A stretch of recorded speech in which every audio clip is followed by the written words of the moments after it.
Halo teman-temanku semuanya, selamat malam. Apa kabar teman-teman? Teman-teman hari ini ya, luar biasa nih tanggal 15 November 2024 pertandingan Timnas Indonesia ketemu dengan Jepang ya, hujan-hujan teman-teman.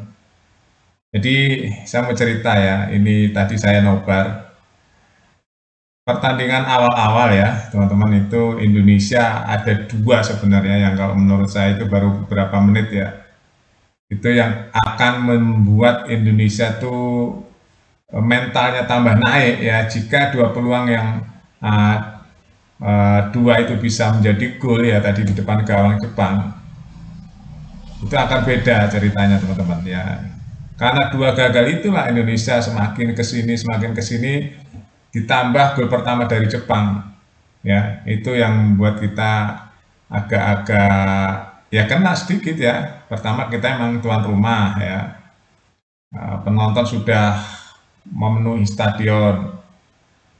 Kita ngelihatnya ya di lapangan itu ya teman-teman, ngelihatnya itu kalau seandainya dua itu masuk, wow itu sejarah banget dan akan kemungkinan ya Indonesia tinggal bertahan full itu ya, atau sekali-sekali menyerang ya, itu bisa merubah keadaan. Tapi karena dua kali gagal peluang yang bagus itu mempengaruhi apa namanya, mental pemain ya, kok sulit ya ternyata ya, akhirnya Indonesia malah kemasukan.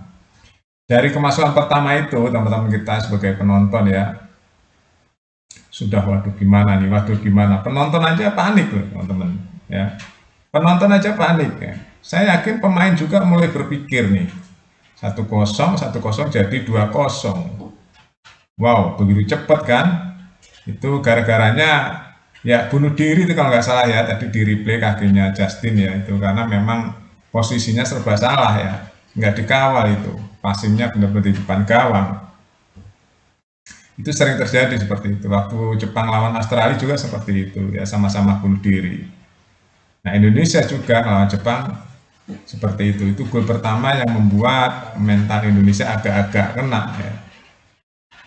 Akhirnya apa, tambah lagi gol cepat ya, passingnya cepat yang nggak kekawal tuh, langsung tembak ke pojok, tangan Martin Pas nggak ngena ya, padahal udah terarah tangannya tapi lebih cepat bolanya. Wow itu supporter ya udah mulai berpikir 2-0 lawan Jepang nih, kebayang nggak, 2-0 lawan Jepang, kita menang 2-0 aja kemungkinan masih bisa dikejar oleh Jepang, kita udah kalah 2-0. Wah ini udah dua firasat nih, kita harus seperti apa kan, ganti strategi apa, ngejarnya seperti apa, karena Jepang tuh mengikuti ritme permainan Indonesia teman-teman. Kalau Indonesia ngotot, Jepang juga ngotot ya, kalau Indonesia ngotot, Jepang tambah ngotot lagi. Nah ini ya, ini sebenarnya pelajaran juga buat kita. Tapi yang saya sayangkan itu ada beberapa peluang yang kita nggak mepet ya. Akhirnya Jepang leluasa mengoper bola. Nah itu kalau lawan Jepang lengah sedikit ya, itu akan menjadi peluang.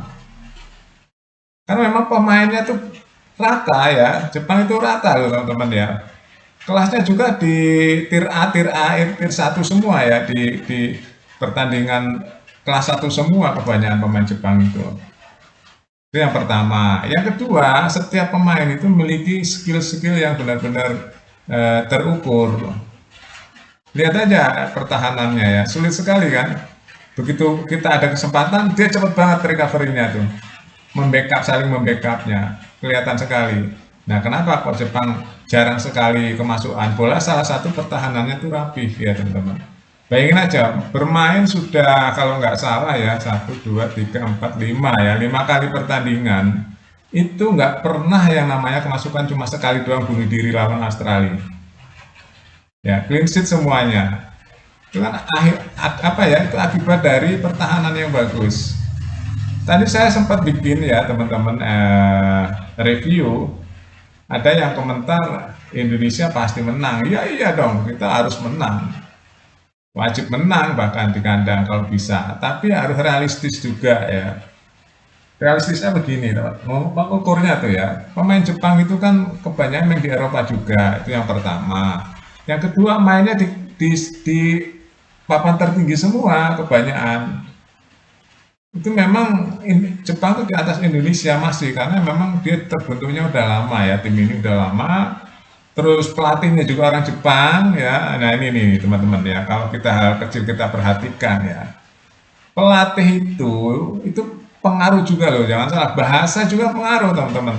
Jadi berbahasa itu kan ada chemistry ya, ada chemistry, ada energinya, apalagi udah lama tim terbentuk ya, apalagi pelatihnya itu udah lama dengan timnas Jepang nih, udah berapa tahun nih ya, lama sekali nih teman-teman sama timnas Jepang. Jadi kurang lebih 4, 3, 7, lebih dari 7 tahun. Ya, lebih dari 7 tahun itu sama timnas Jepang, kemana-mana sama timnas Jepang, itu yang pertama. Yang kedua, ini bahasanya bahasa Jepang.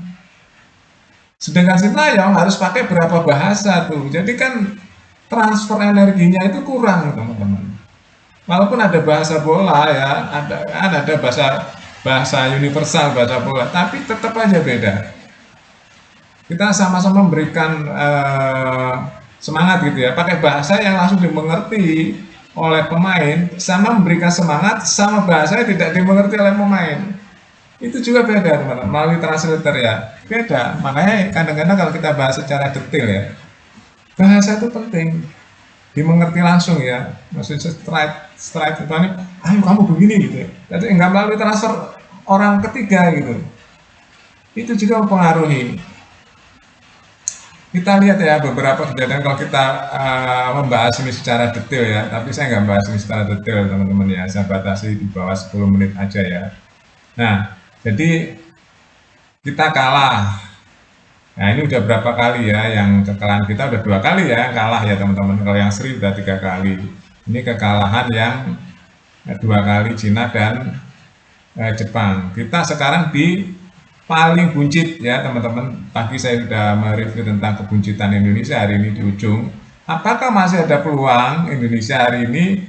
Ya ada, masih tetap, karena memang selisihnya sama yang lain 3 poin teman-teman ya, sama kedua, ketiga, keempat itu selisihnya 3 poin, yang lain 6, kita 3.